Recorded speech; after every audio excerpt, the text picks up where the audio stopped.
एक मोटा सा शरारती बिल्ला सड़क किनारे आवारा घूम रहा था। उसका रंग धुंधला सा था, जैसे कई दिनों से नहाया ना हो। वो आराम आराम से चल रहा था कि अचानक आसमान पर काले बादल छा गए और जोरदार बारिश शुरू हो गई। बिल्ले ने इधर उधर देखा, लेकिन छुपने की कोई जगह नजर न आई। वो भीगता गया, कांपता गया, लेकिन हिम्मत न हारी।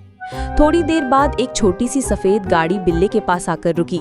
गाड़ी की खिड़की खुली और अंदर से एक नर्म आवाज आई, ओ बिल्ले, आजा, बीमार हो जाएगा। गाड़ी में एक नाजुक सी बिल्ली बैठी थी, सर पर छोटा सा प्यारा सा दुपट्टा, जैसे किसी फिल्म की हीरोइन।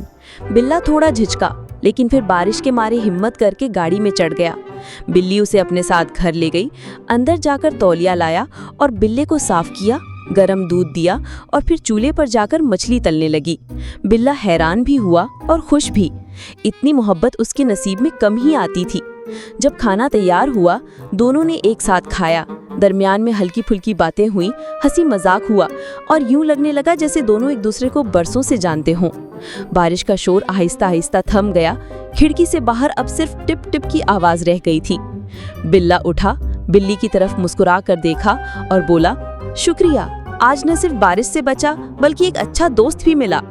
बिल्ली ने जवाब दिया, दरवाजा हमेशा खुला है, जब दिल करे आ जाना। बिल्ला अपनी मोटी मोटी चाल में वापस रवाना हो गया, दिल हल्का, पेट भरा और दिल में एक नई दोस्ती की गर्मी लिए।